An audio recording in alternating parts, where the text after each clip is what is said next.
Olá, queridos, que a paz de nosso Senhor e Salvador Jesus Cristo esteja guardando cada coração. Vamos dar início ao nosso estudo de hoje. Estamos estudando a revista Ezequiel e Daniel, da editora Cristã Evangélica. Eu sou o pastor Edinaldo, sou um dos professores da turma Adultos 1, da Escola Bíblica Terra dos Milagres, na Igreja de Nova Vida, em Olaria, no Rio de Janeiro. Nossa aula de hoje é a lição de número 5 e nós temos como tema o juiz de toda a terra. Estaremos estudando o livro de Ezequiel, os capítulos de 25 a 32. Temos como versículo-chave Zacarias 14, versículo 9. Mas antes de nós continuarmos com o nosso estudo, eu quero ter um momento de oração com você. Pai Santo e bendito Deus, em nome do Senhor Jesus Cristo, a Ti rendemos graças, Senhor, por Tua fidelidade e Teu amor para conosco.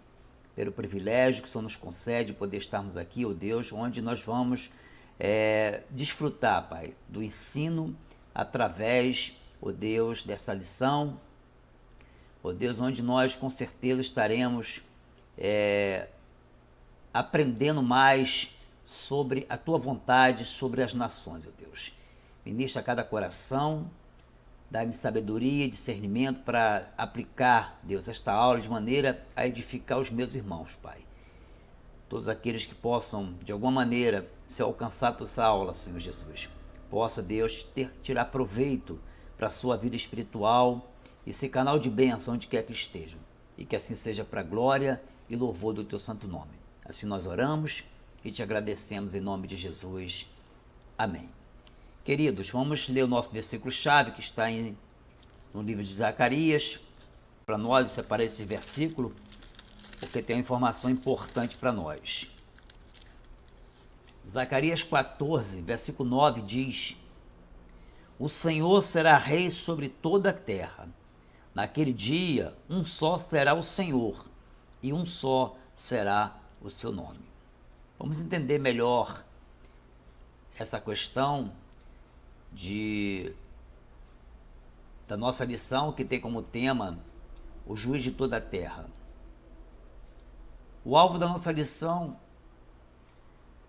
precisamos desenvolver a convicção de que o Senhor é rei de toda a terra.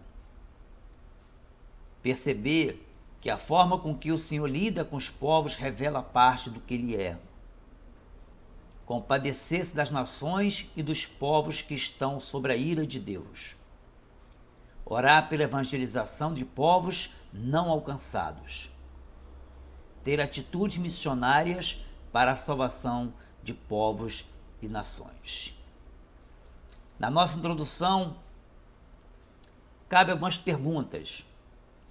Por que precisamos ouvir o que Deus disse a povos que viveram séculos antes de Cristo e que nem eram judeus? Que as profecias a respeito deles têm a ver conosco nos dias de hoje? Para responder essas duas perguntas, o nosso próximo tópico tem algumas respostas. O tópico primeiro diz: Deus e as nações. As nações foram criadas por Deus e por Ele abençoadas. Vamos ler os versículos 27 e 28 de Gênesis 1, capítulo 1, para nós podermos entender essa questão. Criou Deus, pois, o homem à sua imagem. A imagem de Deus o criou, homem e mulher. E Deus os abençoou e lhe disse: Sede fecundo, multiplicai-vos, enchei a terra e sujeitai-a. Veja, queridos, que aqui o nosso texto de Gênesis, capítulo 1, versículo 27 e 28, diz que Deus criou o homem, à sua imagem e semelhança. E Deus os abençoou e lhes disse: Sede fecundos, multiplicai-vos e enchei a terra, E a partir daí, de Adão, seria criado novos povos, novas nações.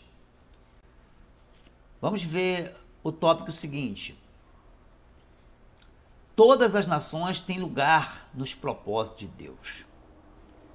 Vamos ler Gênesis 9, versículo 1 e versículo 9, para a gente poder compreender essa questão aí. Abençoou Deus a Noé e a seus filhos, e lhes disse: sede fecundos, multiplicai-vos e enchei a terra. Versículo 9 diz: eis que estabeleço a minha aliança convosco e com a vossa descendência. Podemos entender, querido, que as nações são o cumprimento dos desígnios de Deus. A partir de Adão, as nações seriam criadas, os povos seriam criados. Mas, infelizmente, Adão fracassou. Adão pecou e foi afastado de Deus e do propósito principal, por determinação do próprio Deus. E agora Noé recebe a mesma orientação que foi dada a Adão: sede fecundos, multiplicai-vos e enchei a terra. Agora Noé tem o dever de cumprir com esse desígnio para que as nações fossem formadas. E aí nós vemos que a partir daí a terra passou a ser povoada. A partir de Noé, a terra passou a ser povoada e as nações vieram a existir.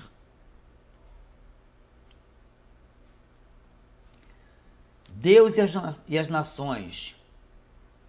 Como Deus, vamos ver aqui, como Deus se relaciona com as nações. O tópico A diz: Deus se relaciona com as nações como soberano absoluto. Os versículos 1 e 2 do capítulo 24 de 2 Reis nos dá essa informação. Nos dias de Jeoaquim, subiu Nabucodonosor, rei da Babilônia, contra ele, e ele por 3 anos ficou seu servo. Então, depois de 3 anos, ele se rebelou contra o rei da Babilônia. Enviou o Senhor contra Jeoaquim bandos de caldeus e bandos de sírios e de moabitas e dos filhos de Amon. Enviou-os contra Judá para o destruir, segundo a palavra que o Senhor falara pelos profetas, seus servos. Estou dizendo que o Senhor, ele se relaciona com as nações como soberano absoluto. E ele usa ímpios, nações ímpias, para trazer juízo sobre aqueles que são desobedientes à sua palavra e aos seus mandamentos. E não importa quem seja, porque aqui nós vemos e sabemos que Deus estava trazendo juízo sobre o seu povo, a nação de Israel, que estava vivendo de maneira completamente contrária aos desígnios e os propósitos que o Senhor havia determinado para cada um deles.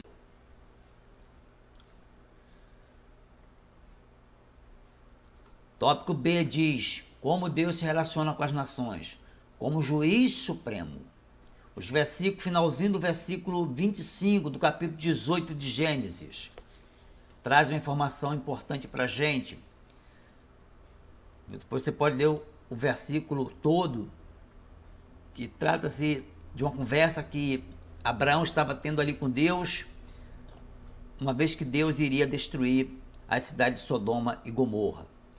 E o final do versículo 25 do capítulo 18 diz: não fará justiça o juiz de toda a terra? Deus se relaciona com as nações como juiz supremo. Outro tópico que nós podemos entender como Deus se relaciona com as nações, com muita misericórdia. O nosso Deus, ele é soberano, ele é juiz, reto juiz, e usa de misericórdia. O capítulo 28, versículo 26 de Ezequiel diz: habitarão nela seguros. Deus está fazendo uma promessa ao profeta sobre o seu povo.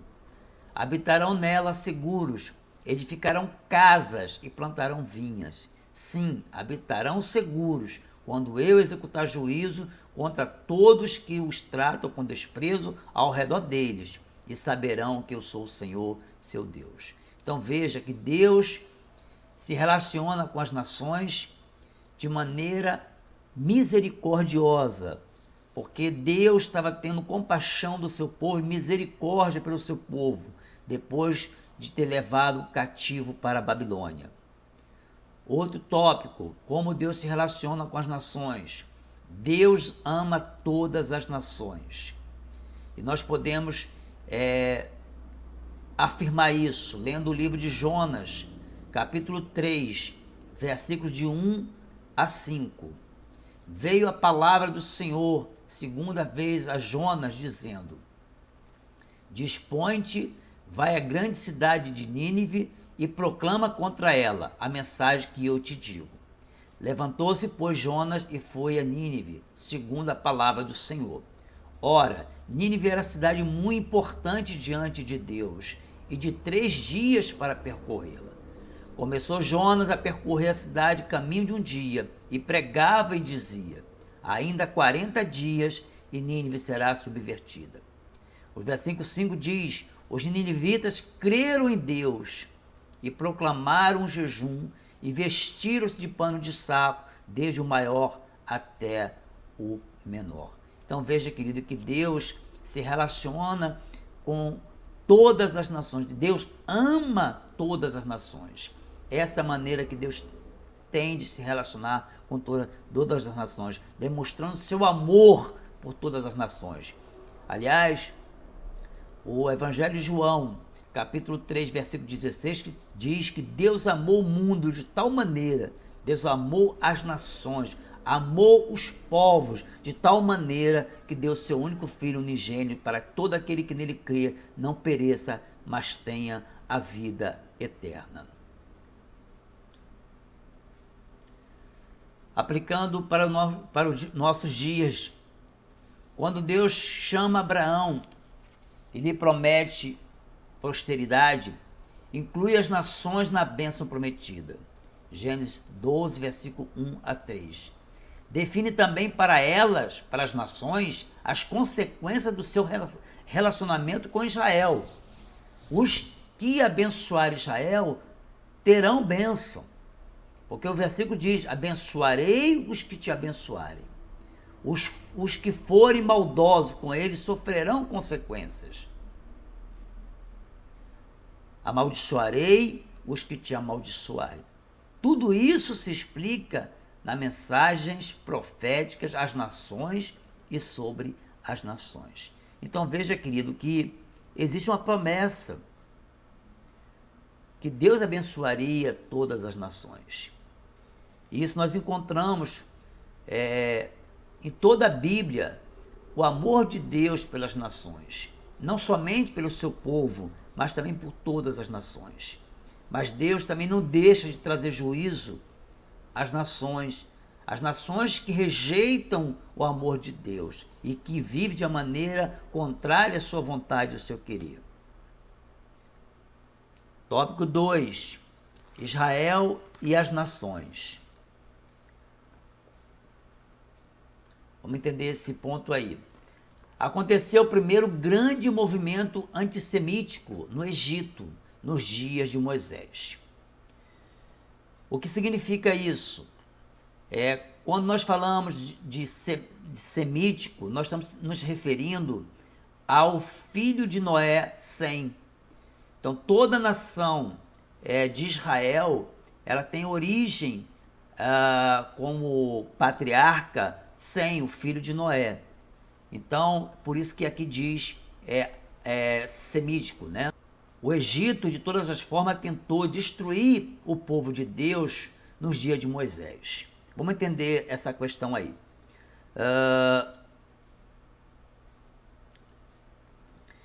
Aconteceu primeiro o grande movimento antissemítico no Egito nos dias de Moisés. Primeiro o faraó escravizou a nação escolhida. Depois tentou eliminá-la, ordenando a matança de todos os meninos que nascessem. Êxodo capítulo 1, versículo 7 a 22.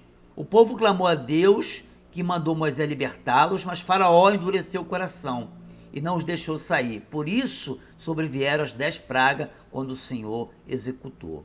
Os egípcios amaldiçoaram o povo de Deus e foram amaldiçoados. Veja que desde os tempos remotos sempre houve uma questão de tentar destruir o povo de Deus. Mas interessante que tudo isso tinha um propósito maior de Deus, porque Deus estava com seu povo e Deus conduzia seu povo e conduzia a história do seu povo para que se cumprisse com seus propósitos já determinados anteriormente. Outra tentativa de eliminar Israel aconteceu quando o povo estava sob o domínio persa, nos dias de Ester. É um fato muito interessante, porque um homem chamado Amã, ele tinha uma questão pessoal com um homem chamado Mardoqueu. E ele descobriu que esse homem era um judeu. E ele intenta contra a vida desse homem, ele intenta não somente contra a vida do Mardoqueu, mas também como toda a nação judia, querendo a destruir. Você pode ler esse episódio em Ester e você terá uma melhor compreensão a respeito desse assunto. Outro ponto, no século passado, Hitler e o governo nazista fizeram tentativa semelhante. A história conta que Hitler destruiu cerca de 6 milhões de judeus, mas não exterminou com o povo de Deus. Hitler não exterminou com o povo de Deus. Aplicação para hoje. Ainda hoje a palavra de Deus para Abraão continua sendo a mesma, ou seja, Israel continua sendo um sinal de Deus para as outras nações. Por quê? Interessante, queridos, que Pedro, ele diz que nós somos nação santa, povo escolhido por Deus, que nós somos o Israel de Deus. Então, queridos, nós é que temos hoje esse dever de continuar, de alcançar as nações. Nós é que temos a proposta de alcançar as nações. Por isso que nós somos chamados de Israel de Deus nos dias atuais. Vamos agora ver o tópico 3, as nações nas profecias de Ezequiel. A primeira nação que o texto menciona é a nação de Amon, ou seja, os amonitas. Vamos entender esse contexto, por que Deus iria trazer juízo à nação dos amonitas. Primeiro vamos ver o seu pecado. Qual o pecado que eles cometeram? O texto de Juízes 10, versículos 7 e 9, traz uma informação importante para nós, onde Deus usa os filhos de Amon para trazer juízo sobre o povo de Israel. E o texto diz, versículo 7 do capítulo 10 de Juízes: acendeu-se a ira do Senhor contra Israel, e entregou-os nas mãos dos filisteus e nas mãos dos filhos de Amon. Os filhos de Amon passaram o Jordão para pelejar também contra Judá, e contra Benjamim, e contra a casa de Efraim, de maneira que Israel se viu muito angustiado. Um outro texto que nós encontramos na informação do porquê dessa profecia de Ezequiel sobre os filhos dos amonitas, está registrado em Amós, no capítulo 1, versículo 13, e diz: assim diz o Senhor, por 3 transgressões dos filhos de Amon, e por 4, não sustaria o castigo, porque rasgaram o ventre as grávidas de Gileade, para dilatar os seus próprios limites. Então veja, querido, que essa questão de desentendimento entre o povo de Israel e as nações vizinhas era algo que já acontecia há muito tempo. Mesmo Deus usando essas nações para trazer juízo ao povo de Israel, mas Deus iria buscar juízo, né, dessas nações pelo que eles fizeram. Eles não ficariam isentos das coisas que eles fizeram. E aqui nós vemos claramente uma questão muito grave que os filhos de Amon tinham realizado contra o povo de Israel. Vamos ver agora o seu castigo. Os versículos 3 e 5 do capítulo 25 de Ezequiel nos dá essa informação. Ezequiel profetiza aos filhos de Amon, e nós vamos entender esse contexto. Os versículos 3 a 5 diz aos filhos de Amon. Veja que Ezequiel está sendo instruído por Deus a profetizar contra os filhos de Amon. Diz aos filhos de Amon: ouve a palavra do Senhor Deus.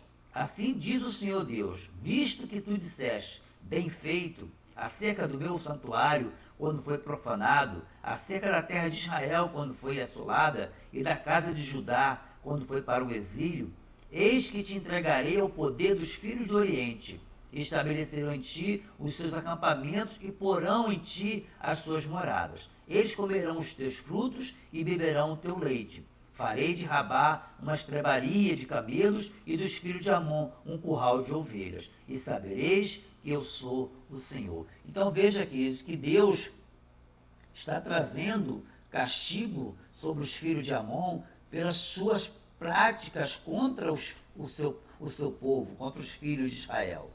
E Deus, mesmo tendo usado, como já disse anteriormente, nações para trazer juízo ao povo de Israel, mas Deus iria requerer das mãos desses povos juízo contra eles pelos que eles fizeram. Porque aqui deixa claro que eles se alegraram com a desgraça de Israel. Por isso Deus traz juízo sobre eles, porque o texto é muito claro quando diz que eles disseram bem feito. Então, querido, a palavra de Deus diz que nós não devemos nos alegrar com a desgraça de ninguém. Outra nação que Ezequiel profetiza, é a nação de Moabe. E qual foi o seu pecado? Moabe, há muito tinha praticado um pecado e que Deus iria requerer das suas mãos essa atitude contra o povo de Israel. O livro de Números, o capítulo 22, versículo 1 e 2 e versículos 5 e 6, traz essa informação para nós. Tendo partido os filhos de Israel, acamparam-se nas campinas de Moabe, além do Jordão, na altura de Jericó. Viu, pois, Balaque, filho de Zippor, tudo que Israel fizera aos amorreus. Enviou ele mensageiro a Balaão, filho de Beor, a Petor, que está junto ao rio Eufrates, na terra dos filhos do seu povo, a chamá-lo, dizendo: eis que um povo saiu do Egito, cobre a face da terra e está morando defronte de mim. Vem, pois, agora rogo-te, amaldiçoa este povo, pois é mais poderoso que eu, para ver se o poderei ferir e lançar fora da terra, porque sei que a quem tu abençoares será abençoado, e a quem tu amaldiçoares será amaldiçoado. Então veja que Moabe fez uso aqui do profeta Balaão para que viesse amaldiçoar o seu povo. Este foi o pecado de Moabe, entre tantos outros que eles cometeram. E o seu castigo? Bem, o seu castigo, nós podemos encontrar essa resposta no capítulo 25, nos versículos de 9 a 11 do livro de Ezequiel, que diz assim: eis que eu abrirei o flanco de Moabe, desde as suas cidades fronteiras, a glória da terra, Bet-Jazimote, Baal-Meon e Kiriataim. Dar-as-ei aos povos do Oriente, em possessão, como também os filhos de Amon, para que deste não haja memória entre as nações. Também executarei juízo contra Moabe, e os moabitas saberão que eu sou o Senhor. Então veja, querido, que os moabitas também seriam dizimados pelo Senhor como um castigo pelo que eles fizeram a Israel. A terceira nação que Ezequiel profetiza é contra a nação de Edom. E qual foi o seu pecado? Bem, Edom, vamos ler aí o versículo 12 do capítulo 25 de Ezequiel. Assim diz o Senhor Deus, visto que Edom se houve vingativamente para com os da casa de Judá e se fez culpadíssimo quando se vingou dela. Então, existia uma questão onde Edom ela se vingou de uma forma negativa diante de Deus e se fez culpado porque se vingou de Judá, do povo de Israel. Veja aí o que diz aí no tópico A. A vingança de Edom se tornou quase proverbial. Chegou ao auge de quando Jerusalém foi tomada nos dias de Ezequiel. Existia uma guerra, na verdade, um ódio que provavelmente se propagou por todo o povo de Edom, por um fato que a Bíblia nos conta da confusão entre Jacó e seu irmão Esaú. Provavelmente os descendentes de Esaú mantiveram esse ódio, né? E por isso eles se vingaram de alguma forma do povo de Judá, como que trazendo à sua memória o que havia acontecido com o patriarca Esaú. E isso não foi bom aos olhos de Deus. Vamos ver o castigo de Edom.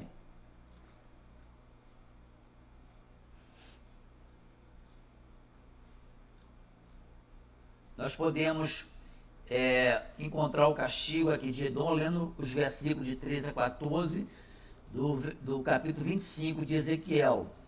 Agora anuncio que castigarei Edom e matarei-lhe todos os homens e animais. O povo será morto na batalha e eu farei Edom viver um deserto, desde a cidade de Temã até Dedã, por meio do meu povo de Israel. Eu me vingarei de Edom. Ele fará Edom sentir a fúria da minha ira. Os edomitas saberão o que é sofrer a minha vingança. Eu, o Senhor Deus, falei. Então veja que Edom não seria poupado pelo juízo de Deus, uma vez que eles se fizeram culpados por ter se vingado de uma maneira que Deus não se agradou. Continuando aqui, a quarta nação que Ezequiel profetiza é contra a nação da Filístia. Qual foi o seu pecado? O pecado da Filístia foi um pecado semelhante ao pecado de Edom. Os filisteus se houveram vingativamente e com desprezo de alma executaram vingança para destruir com perpétua inimizade. O versículo 15 do capítulo 25 de Ezequiel nos dá essa... Versículo 15, do capítulo 25 diz: Assim diz o Senhor Deus, visto que os filisteus se houveram vingativamente e com desprezo de alma executaram vingança para destruírem com perpétua inimizade. Veja, querido, que Deus não se agrada quando as nações que Ele mesmo às vezes usava para trazer juízo sobre o seu povo, mas eles agiram de uma maneira que vingativa, e Deus não se agradava disso. E por isso Deus estava cobrando essas atitudes do povo da Filístia. Está aí o versículo que nós acabamos de ler. Assim diz o Senhor Deus, visto que os filisteus se houveram vingativamente e com desprezo de alma executaram vingança para destruir com perpétua inimizade. Seu castigo.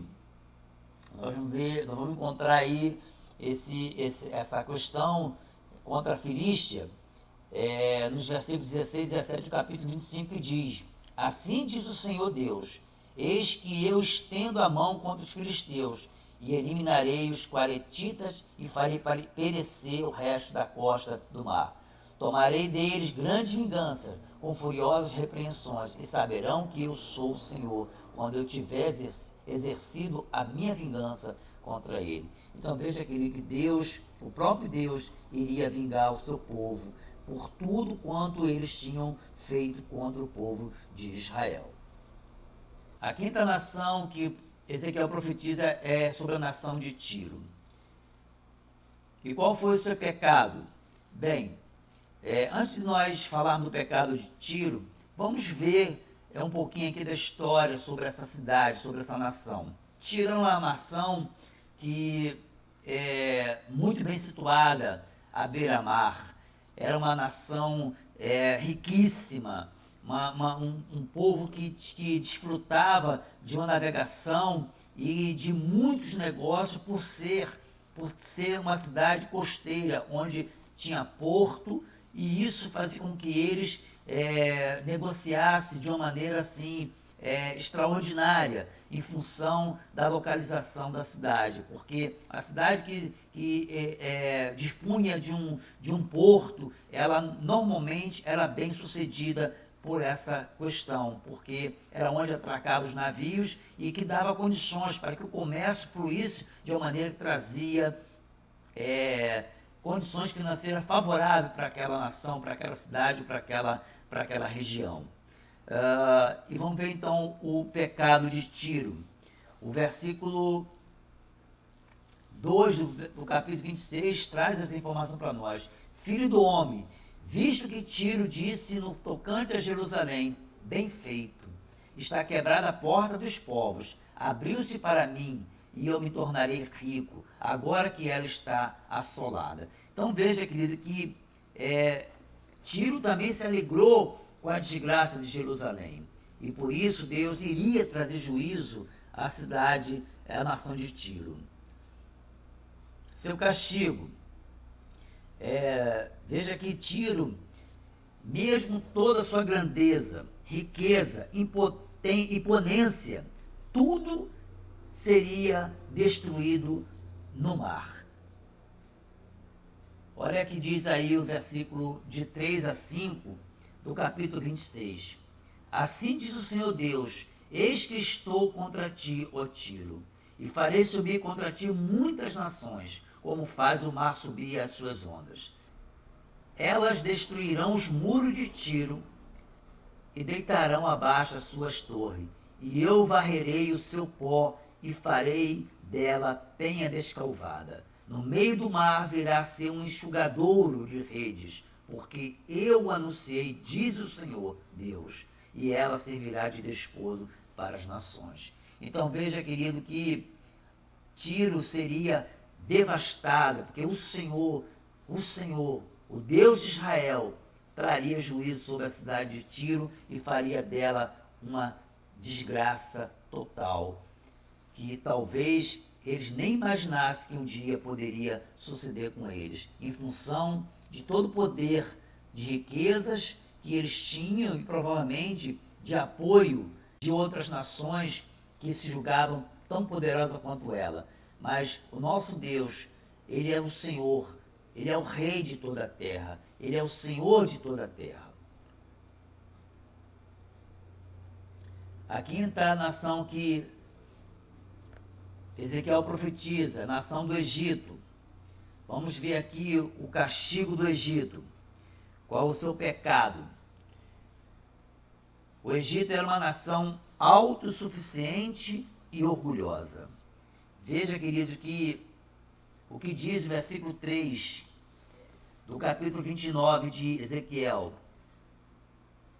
Fala e dize, assim diz o Senhor Deus, eis-me contra ti, o faraó, rei do Egito, crocodilo enorme, que te deita no meio dos seus rios, e que dizes, o meu rio é meu, e eu o fiz para mim mesmo.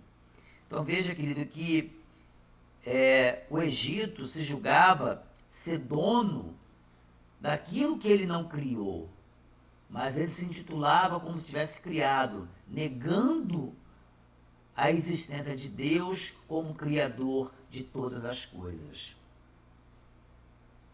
Outro versículo que nós podemos entender que o Egito se mostrava completamente orgulhoso e autossuficiente. Versículo 29, capítulo 29, versículos 6 e 7 de Ezequiel diz: E saberão todos os moradores do Egito que eu sou o Senhor, pois se tornaram um bordão de cana para a casa de Israel. Tomando-te eles pela mão, tu te rachaste e lhes rasgaste o ombro. E encostando-se eles em ti, tu te quebraste, fazendo tremer os lombos deles. Qual o castigo para o Egito? O crocodilo enorme. Veja, querido, que o crocodilo enorme era o Egito, seria lançado ao deserto para se tornar comida de animais e aves. Veja o que diz os versículos de 3 a 5 do capítulo 32 de Ezequiel.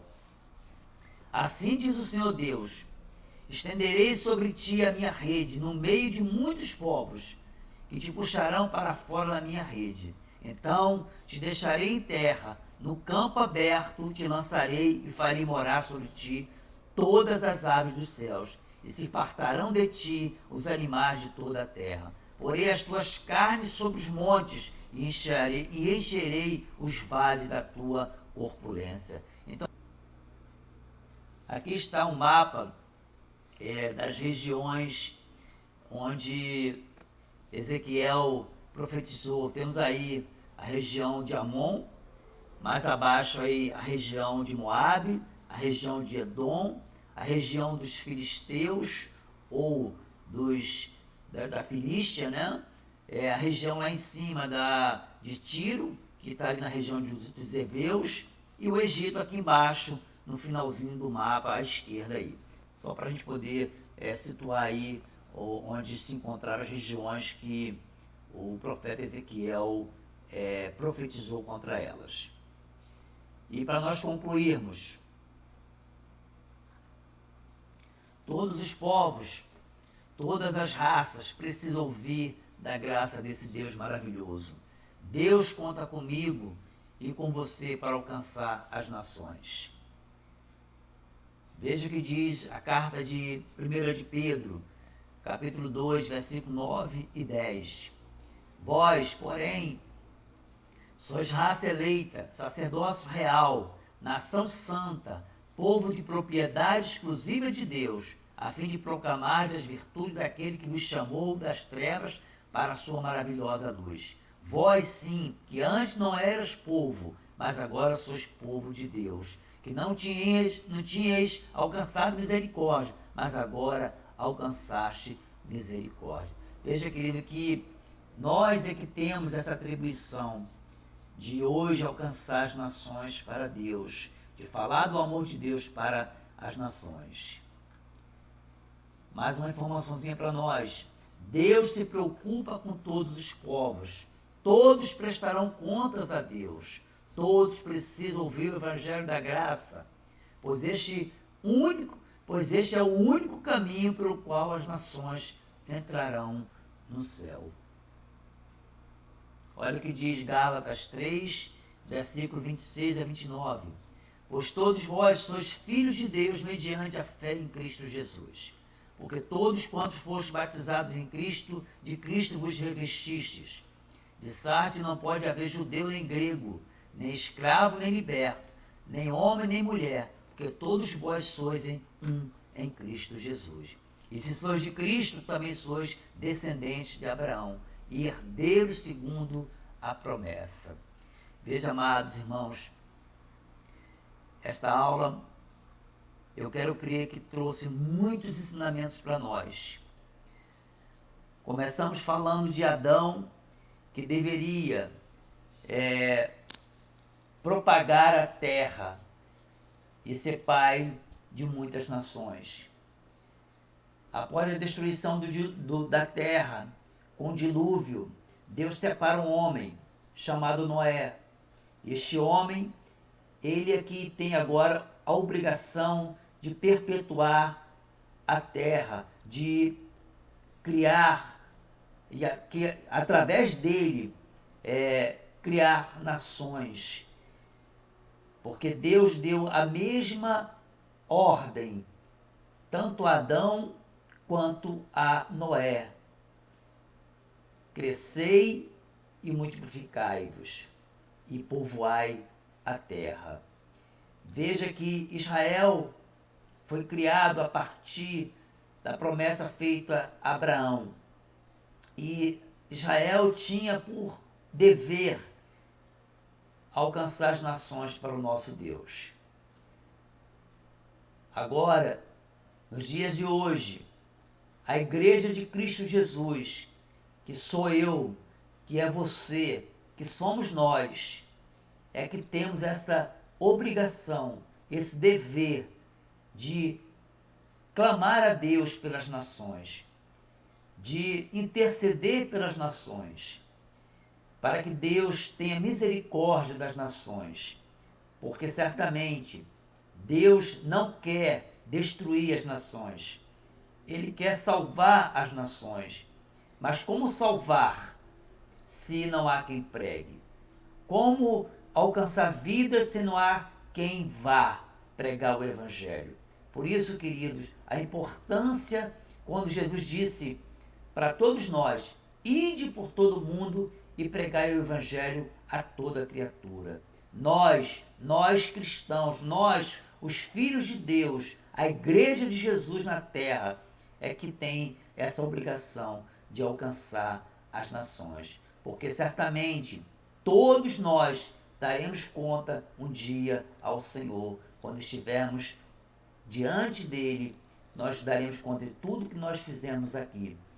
Tanto eu quanto você, tanto a nossa nação como as demais nações. Que Deus te abençoe, que esse estudo possa de alguma maneira ter chamado a sua atenção para o dever que nós temos de alcançar as nações. Faça a sua parte, comece no seu lar, comece na sua casa, comece na sua vizinhança, comece na sua rua, no seu bairro, na sua cidade. E aí você alcançará as nações. Que Deus te abençoe. Que Deus derrame graça e misericórdia sobre suas vidas. Essa é a minha oração e a faço em nome de Jesus. Que Deus te abençoe abundantemente em Cristo Jesus.